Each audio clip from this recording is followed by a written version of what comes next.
نحمده ونصلي على رسوله الكريم أما بعد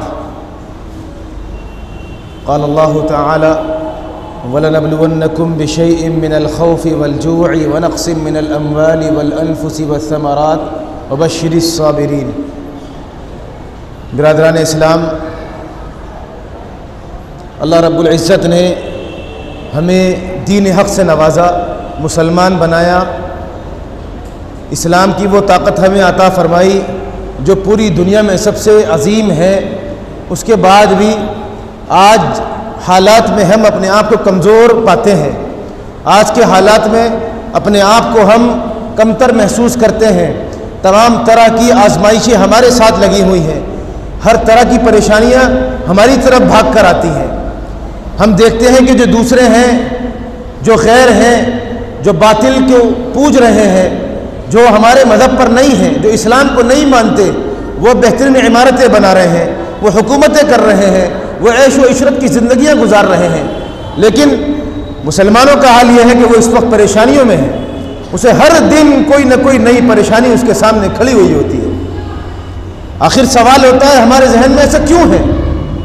اس کا جواب اللہ رب العزت ہمیں عطا فرماتے ہیں۔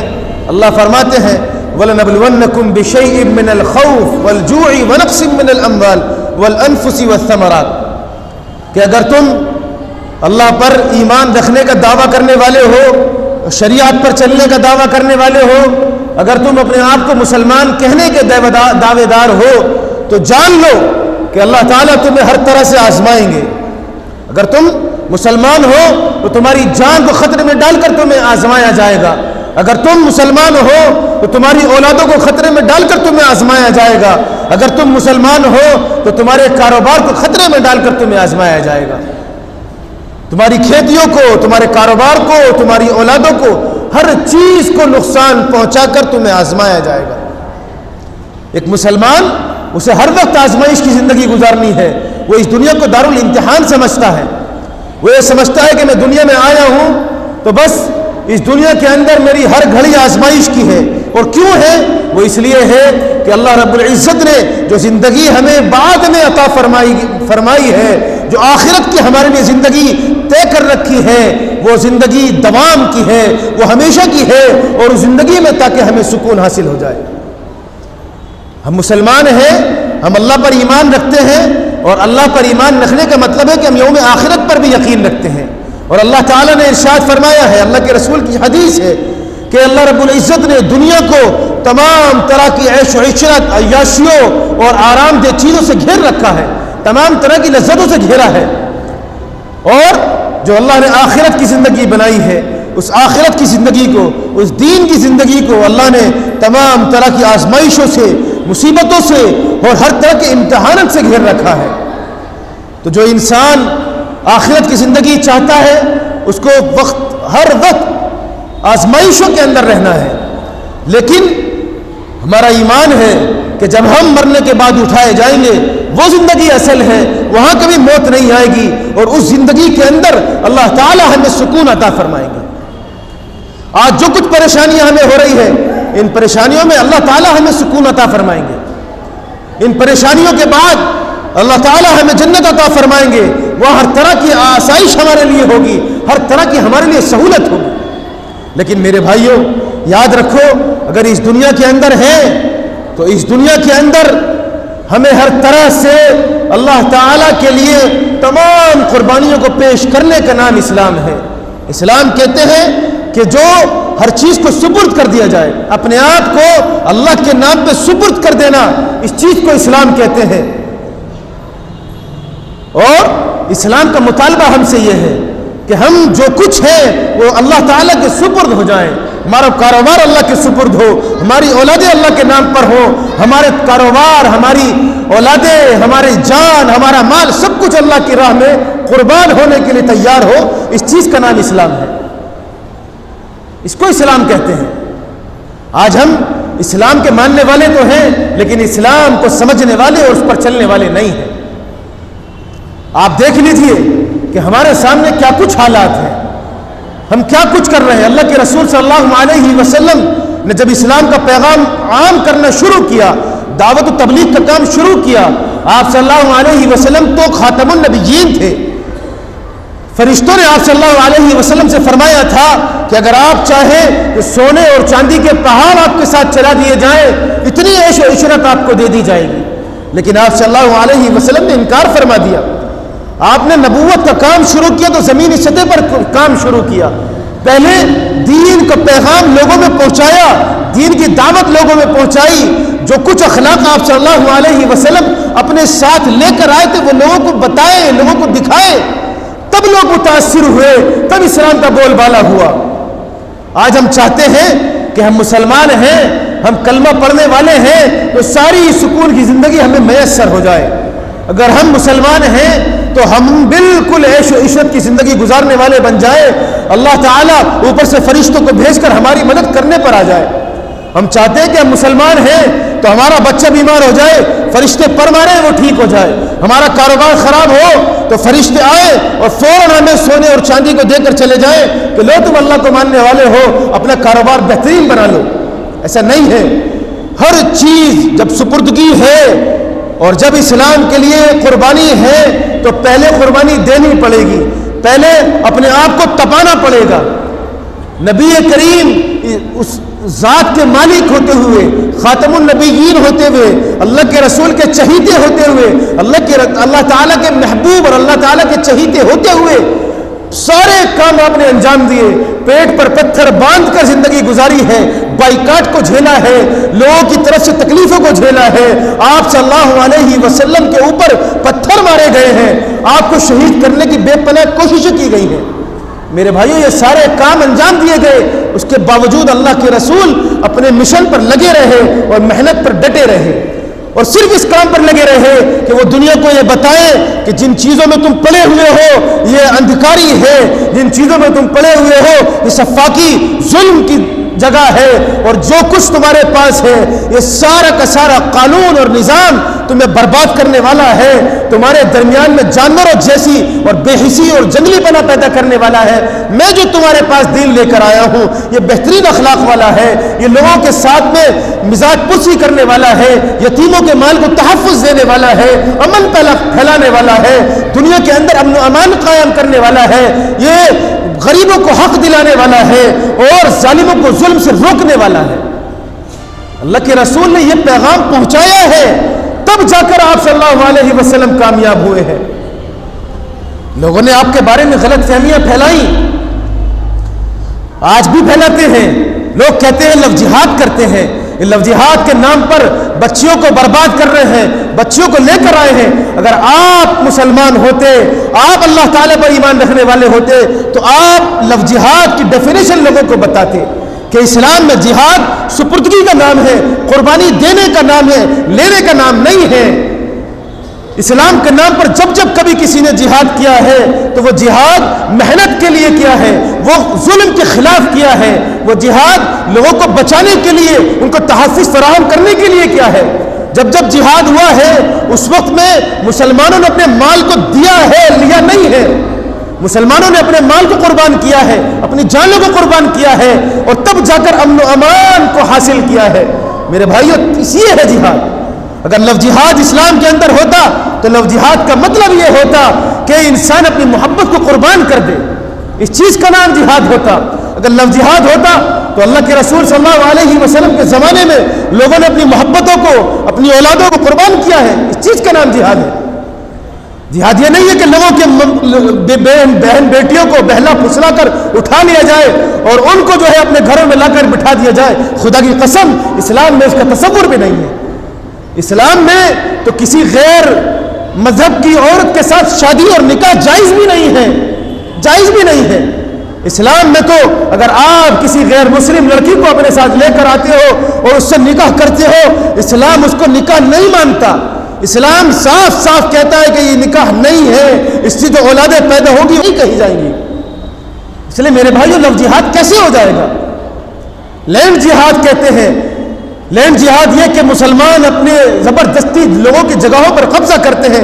خدا کی قسم میں بحیثیت عالم آپ سے کہتا ہوں کہ اگر اسلام میں لینڈ جہاد کی کوئی چیز ہے تو وہ یہ ہونی چاہیے کہ مسلمان اپنی جگہوں کی قربانی دے دے. اس ملک میں امن و امان کو باقی رکھنے کے لیے، اس ملک میں امن و امان کو پیدا کرنے کے لیے اور سکون کی زندگی کو بنانے کے لیے مسلمان اپنی جگہوں کی قربانی دے دے، مسلمان اپنی جگہوں کو لوگوں کے لیے سکون اور راحت کے لیے ان کے سپرد کر دے، اس چیز کا نام لینڈ جہاد ہے۔ ہمارے یہاں جہاد کا مطلب قربانی دینے کا ہے، ہمارے یہاں قربانی دے کر اور امن و امان حاصل کرنا، اپنی محبوب اور پسندیدہ چیزوں کو اللہ کے نام پر قربان کر دینے کا نام جہاد ہے۔ اس لیے میرے بھائیوں، آج ہمیں اپنے بارے میں صحیح صورتحال لوگوں کو سمجھانے کی ضرورت ہے۔ ہم سمجھاتے نہیں ہیں۔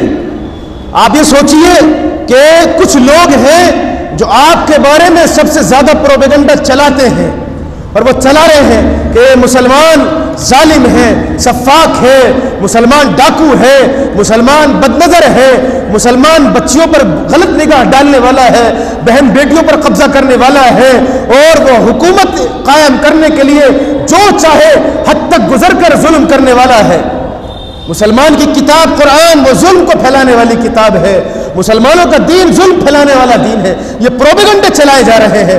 تو آپ کی ذمہ داری ہے کہ آپ ان پروپیگنڈوں کے لیے اپنی تعلیمات کو پھیلائیں۔ آپ بتائیں کہ اسلام کو اگر آپ سمجھیں گے تو اسلام کے کتابوں سے، اسلام کے رہنما محمد رسول اللہ سے سمجھیں گے۔ آپ نبی کی سیرت کو بتائیں کہ وہ نبی جس نے کہا ہو کہ اگر جنگ کی صورتحال بھی ہے تو وہاں پر عورتوں کے اوپر آپ کو ہاتھ نہیں اٹھانا ہے، وہاں پر بچوں کے اوپر آپ کو حملہ نہیں کرنا ہے، حتیٰ کہ پیڑ پودوں کو نہیں کاٹا جائے گا، پیڑ پودوں کو نہیں کاٹا جائے گا۔ اتنا جنگ کے حالات میں بھی اتنا سکون، اور اس کے علاوہ یہ نبی کی تعلیمات ہیں کہ انسان کے قتل کر دینا پوری انسانیت کو قتل کر دینا ہے۔ یہ جو کتاب ہمارے سامنے آئی قرآن کریم، اس نے لوگوں کو جینا سکھایا ہے، اس نے عورتوں کے حقوق بیان کیے ہیں، اس نے عورتوں کو عزت دی ہے، اس نے جب عورت کو مقام دیا تو اس کے قدموں میں جنت ڈال دی ہے، جب اس کو ماں بنایا تو قدموں میں جنت ڈال دی، جب بیوی بنایا تو بہترین انسان تمہیں قرار دیا کہ اگر تم اپنی بیوی کے ساتھ اچھا سلوک کرنے والے ہو تو کائنات میں سب سے بہترین انسان تم ہو۔ اگر عورت کو بیٹی کی شکل میں تمہارے پاس دیا ہے تو اس اسلام نے تمہیں بتایا کہ یہ بیٹی، اس کی پرورش کر کے اور بہترین زندگی گزار دو، اس کو باکردار اور باعزت طریقے سے زندگی گزار کر اور اس کو جوان کر کے اس کی شادی کر دو، تمہارے لیے جنت واجب ہے۔ میرے بھائیوں، یہ اسلام کی تعلیمات ہے۔ جب آپ کے خلاف پروپیگنڈے پھیلائے جا رہے ہیں، جب اسلام کو بدنام کیا جا رہا ہے تو اس بدنامی کا جواب بدنامی سے نہیں دینا ہے، بلکہ ہماری ذمہ داری ہے کہ اسلام کی خوبیوں کو لوگوں کے سامنے رکھنا ہے، اور ہم اس میں بالکل ناکام ہیں، ہم اس میں بالکل ناکام ہیں۔ آپ مجھے کوئی بھی انسان کھڑے ہو کر بتاؤ کہ ہم نے کتنا اسلام کی تعلیمات کو لوگوں کے سامنے رکھا، یہ ہم نے اپنی زندگی کے اندر اس کو اپلائی کیا تاکہ لوگ متاثر ہو دیکھ کر ہم سے۔ کوئی کرتا ہے؟ نہیں کر رہے۔ سب سے زیادہ صدقہ کرنے والا اگر کوئی ہے اس دنیا کے اندر تو وہ مسلمان ہے۔ اس دنیا کے اندر سب سے زیادہ خرچ کے نام پر ثواب کمانے والا ہے تو کوئی وہ مسلمان ہے۔ اس دنیا کے اندر سب سے زیادہ زکوٰۃ، صدقات، خیرات کی زور دینے والا اور کوئی مذہب اگر ہے لوگوں میں تعلیم دینے والا اور ان کو اس کے نام پر ابھارنے والا تو وہ اسلام ہے۔ آپ سب سے زیادہ صدقہ اور خیرات کرتے ہیں۔ میرے بھائیوں، پھر کیوں آپ اتنے مشہور نہیں ہیں؟ پھر آپ کو کیوں اتنی شہرت نہیں ہوئی خیرات کے کاموں میں؟ کیوں آپ بالکل بند کر رہ گئے ہیں؟ ابھی گرمی کی شدت شروع ہونے والی ہے، پانی کے پیاؤ کیوں نہیں لگاتے؟ بہترین کام ہے، آپ کی تعلیمات جائیں گی، لوگ آپ کے پاس کھڑے ہو کر جب داڑھی ٹوپی میں دیکھیں گے آپ کو اور وہ آپ کے پاس کھڑے ہو کر شربت پئیں گے تو آپ سے پوچھیں گے کہ واقعی تمہارے مذہب میں ہے یہ کہ لوگوں کو پانی پلاؤ؟ تو آپ ان کو بتاؤ گے کہ میرے مذہب میں تو یہ بھی ہے کہ اگر میرے پڑوس میں رہنے والا میرا دشمن ہے، میرے دین کا دشمن ہے، میرے نبی کا دشمن ہے، میرے خدا کا دشمن ہے، تب بھی میرا نبی کہتا ہے کہ اس کے ساتھ اچھا سلوک کرو۔ اگر تمہارے گھر میں سالن بنا ہے تو سالن پہنچاؤ، اگر بوٹی نہیں ہے تو خالی شوربہ پہنچاؤ، یہ میرا نبی تعلیم دیتا ہے۔ لیکن یہ تعلیمات آپ جب بتائیں گے جب کام کریں گے۔ میرے بھائیوں، آج اس کام کو مشن کی طرح کرنے کی ضرورت ہے، کیونکہ آپ کے خلاف جو جھوٹے پروپیگنڈے ہیں وہ سارے پروپیگنڈے بہت بڑے لیول پر چلائے جا رہے ہیں، بڑی محنتوں کے ساتھ پیسہ خرچ کر کے چلائے جا رہے ہیں۔ اس لیے آپ کی بھی ذمہ داری ہے کہ آپ بھی انہی محنتوں کے ساتھ اس کام کو آگے بڑھاؤ۔ دین کی تعلیم، اللہ کے رسول کی سیرت کو، اللہ کے رسول کی سیرت کو بہترین اخلاق کے ساتھ لوگوں کے سامنے رکھنا شروع کرو. اور اس کا بہترین نمونہ یہی ہے، بہت آسان ہے کہ آپ ویج بریانی بنوا لو، ویج کھانا بناؤ، لوگوں میں کھانا تقسیم کرو، انسانیت دکھاؤ. جو انسانیت اللہ تعالیٰ نے ہمیں عطا فرمائی، جو انسانیت اللہ نے ہمارے دین کے اندر ہمارے لیے رکھی ہے، وہ انسانیت لوگوں کے سامنے رکھو. لوگوں کو سمجھاؤ کہ اسلام کتنا انسانیت کو ماننے والا اور انسانیت پر عمل کرنے والا مذہب ہے. جب آپ لوگوں کو بتائیں گے تب آپ کو اس کا فائدہ ہوگا. آج لیبر ڈے ہے، مزدور دیوس ہے. آج مزدور دیوس کے نام پر لوگوں کو مبارکباد دی جاتی ہے. آپ اسلام کی تاریخ کو اٹھا کر دیکھو، آج سے 1400 سال پہلے نبی کریم صلی اللہ علیہ وسلم نے مزدور کی عظمت اور اس کی اہمیت کو بیان فرما دیا. اللہ کے رسول نے وضاحت کے ساتھ بیان فرما دیا کہ مزدور کی مزدوری اس کی پسینہ سوکھنے سے پہلے اس کو دے دو. یعنی بتا دیا گیا آپ کو کہ اگر آپ کام کرنے والے ہیں، آپ فیکٹری چلانے والے ہیں، آپ اگر مزدوری کروانے والے ہیں تو یاد رکھو کہ مزدور کی مزدوری اس کی پسینہ سوکھنے سے پہلے دے دو. یعنی اس کو اپنے پیچھے مت لگاؤ. وہ مزدوری کرنے کے بعد آپ کے دروازے پر روزانہ نہ کھٹکھٹائے کہ میری مزدوری مجھے دے دو. روزانہ آپ کے دروازے پر آ کر کھڑا ہو. آپ اس کو اپنے لیے باندھ کر رکھ لو. اس کی مزدوری 500 ہے، 300 دے دو تاکہ کل کو مجبوری میں جھک مار کے میرے پاس آئے اور میرا زیادہ کام کرے. اس کو کہیں اور زیادہ مل رہی ہو اگر مزدوری، وہ نہ لے، وہ مجبوری میں میرے پاس بند کر رہ جائے. میرے بھائیوں، ان سب تمام چیزوں سے اللہ کے رسول نے ہمیں منع فرمایا ہے.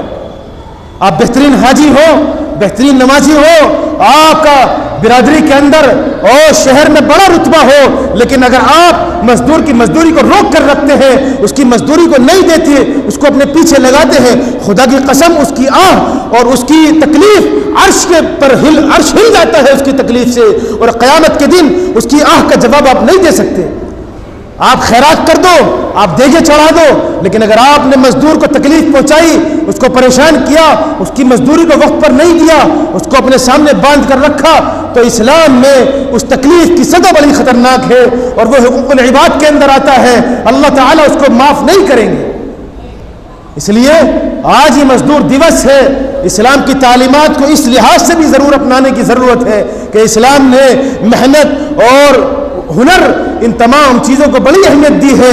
تمام انبیاء علیہم السلام نے مزدوریاں کی ہیں. داؤد علیہ السلام بادشاہ ہوتے ہوئے بھی لوہے کی مزدوری کرتے تھے. زکریا علیہ السلام مزدوری کرتے تھے. موسیٰ علیہ السلام نے بکریاں چرائی ہیں. اللہ کے رسول صلی اللہ علیہ وسلم نے بکریاں چرائی ہیں. دوسروں کے مال کو لے کر باہر جا کر بیچنے کی مزدوری بھی کی ہے. بے پناہ مزدوریاں آپ صلی اللہ علیہ وسلم نے بھی فرمائی ہے.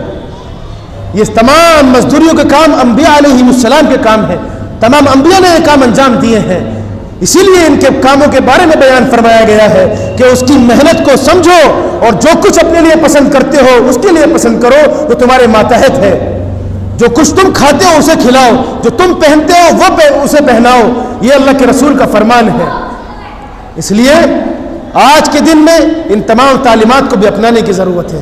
اللہ تعالی ہم سب کو عمل کرنے والا بنائے. وآخر دعوانا الحمدللہ رب العالمین.